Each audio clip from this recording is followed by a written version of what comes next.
வணக்கம் உறவுகளே. நான் இப்போ எங்கே நிற்கிறேன்ட்டு பார்த்தீங்களேண்டா காங்கேசந்துறை கடற்கரையில் நிற்கிறேன். சரியா, காங்கேசந்துறை கடற்கரைக்கு உள்ளே போகிறேன். இப்போ இதுதான் அந்த இப்படி ஒரு பாதை வருது. இது யாழ்ப்பாணத்தில் வர பாதை. நான் உள்ளே போகிறேன். பார்ப்போம் எப்படி கடற்கரைண்டு. என்ன வெளிநாட்டுக்காரர் நினச்சி ஒரு ஐயா காசை தந்துட்டு போங்கம்மா, காசை தந்துட்டு போங்கம்மான்னு கரைச்சல் கொடுக்குறார். இப்போ அந்த ஐயாக்கெல்லாம் காசு கொடுத்து கொண்டிருக்கல. அப்போ நாங்கள் ஒரு கடற்கரையை சுற்றி பார்க்கணுமே. கடற்கரையை சுற்றி பார்த்துட்டு ஓகே செய்யலாம்னு யோசிக்கிறேன். கடலுக்குள்ளே கடற்கரைக்கு போகிறதுக்கு பாப்பன் நடந்து கொண்டு போகிறேன். பெருசாக ஆக்கள் இல்லை பேருங்க. இப்போ காலை பொழுது அண்டபடியாக ஞாயிற்றுக்கிழமை. ஆனால் பின்னேரம் நிறைய ஆக்க வருவாங்க. இங்கே இப்போ வந்து கொண்டிருக்கிறாங்க எல்லாம்.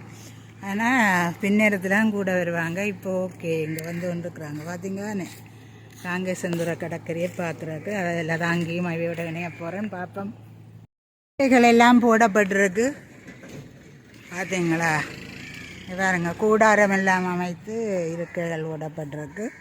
அழகான என்ன கிடுகால வேயப்பட்ட கூடாரங்கள் அங்கால எல்லாம் ஷோ இருக்குது. பாருங்க இதெல்லாம் கிடுகாலி கடற்கரையிலேயே சும்மா செம்மையாக காற்று வரும். ஆனாலும் பாருங்க கிடுகாலி அமைந்த கூடாரங்கள்லாம் சும்மாவே அவர்கள் இந்த கலை வண்ணம் கூடத்தான் எங்களை விட நல்லா இருக்குது. பாருங்க இதுக்குள்ள விளைவி பேரங்கள் போட்டிருக்கு. பிரைட் ரைஸ் எவ்வளவு, முட்டை இப்படியே கீழே பேரங்க எல்லாம் விளையாளம் போட்டிருக்குறாங்க. ரோல் சைவம் 100 அப்படியே இருக்குது. பார்த்துங்களா, இங்கே பாருங்க என்ன ஒரு கட்டிடம் போலான்னு இருக்குது. என்னென்று வடிவாய் தெரியல. இங்கால பாருங்க நல்ல பாறைகள்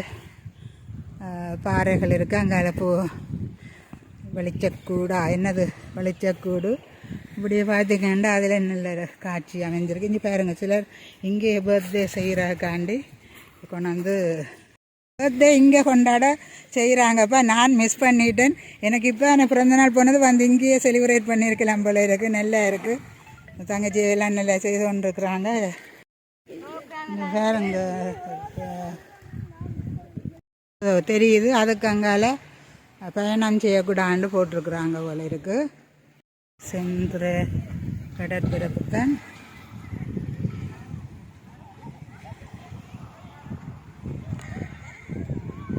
மக்கள் விளையாட போகிறாக்காண்டி இப்படி படி வச்சிருக்கிறாங்க.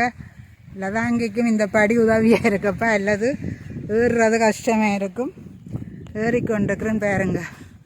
சின்னாக்கள் விளையாடத்தக்கதான் நல்ல இடங்கள். இப்போ இங்கே வந்தால் சின்னாக்கள் விளையாடிட்டும் போகலாம். நல்ல ஒரு பிளேஸாக தான் இருக்குது. நிறைய பேர் வராங்க டூரிஸ்ட் எல்லாம். லதாங்கி இன்றைய தானே வந்திருக்கிறேன். நெல்லியடியில் இருந்து எல்லா வகையான விளையாட்டுகளும் விளையாடக்கூடியதாக இருக்குது. இங்கே ஒருவரும் இல்லையேண்டா. லதாங்கி இப்போ பபா தானே. லதாங்கி இதில் ஏதாவது ஒன்றில் விளையாடுவேனப்பா. ஆனால் ஒருத்தரும் இல்லை எடுக்கிறாக்கு. அதால் லதாங்கி சும்மா அப்படியே பார்த்துட்டு போகலாம். ஒன்றையும் பயன்படுத்த முடியாமல் இருக்குது. பார்ப்போம் இன்னொரு டைம் இதுகளெல்லாம் பயன்படுத்தலாம். நீங்களும் வந்து பாருங்கள். நல்ல ஒரு இயற்கை துறைமுகமே சரிந்த காங்கேசந்துறையிலான வந்து கப்பல்கள் எல்லாம் வெளிக்கிற இடம் சும்மா செம்மையாகத்தான் இருக்குது.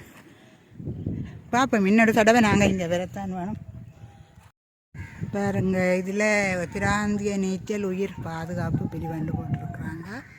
இதில் ஒரு கட்டிடம் இருக்குது. இங்கேலையும் அந்த பாதுகாப்பு பிரிவு தான். எல்லா வகையான ஜூஸ் வகை, ஐஸ்கிரீம் பார்த்தீங்களா எல்லாமே இருக்குது. நீங்கள் வந்து கலையாரி பல பேருக்கு தெரியுமான்னு நினைக்கிறேன். நான் தான் இந்த புதுசாக போடுறேன்னு தெரியல. இந்த முன்னுக்கு இருக்குது இந்த கடலுக்கு முன்னால் இருக்கிற ஒரு க்ரீம் ஹவுஸ் தான். பார்ப்பதற்கு மிகவும் அழகாக இருக்கிறது. நிறைய இடம் அங்கே திரும்ப இல்லை அங்கேயால் போக முடியாது. ஆனால் அதில் மாதிரி நல்ல ஒரு பிளேஸ் இருக்குது. நல்ல ஒரு பாறை இருக்குது. அதுக்குள்ள தண்ணி பாயிற விஷயம் அப்படி இருக்குது. நான் இந்த காணொலியை இதோட நிறைவு செய்து கொண்டு இந்த காங்கேசன் இந்த துறைமுகம், அதாவது காங்கேசன் இதுக்கு நிறைய வராங்க. அப்போ நீங்கள் வந்து இங்கே எல்லாம் கூட ஃபங்க்ஷனுங்களை செலிப்ரேட் பண்ணலாம். நல்ல ஒரு அழகான பிளேஸ். ஓகே, பாய். நெல்லை லதாங்கி யூடியூப் சேனலை சப்ஸ்கிரைப் பண்ணுங்க, தொடர்ந்து பாருங்கள். லதாங்கி முயற்சி செய்து கொண்டிருக்கிறேன். இப்போ எத்தனையோ வருஷமாக கொரோனா டைமில் இருந்து நான் பிள்ளைகளுக்காக செய்ய தொடங்கின சேவை ஒரு 5% லாபம் இல்லை, வருமானம் இல்லை. ஆனால் நிறைய யூடியூப்பர்ஸ் உழைச்சி கொண்டிருக்கிறாங்க. அவங்க உழைக்கட்டும். எனக்கு வாட்ச் டைமை கூட்டுங்க, சப்ஸ்கிரைப் பண்ணுங்க, என்ன ஊக்குவீங்கப்பா. நான் மண்டையை போட கூண்டு. Okay, thank you friends. ஓகே, பாய் பாய் பாய்.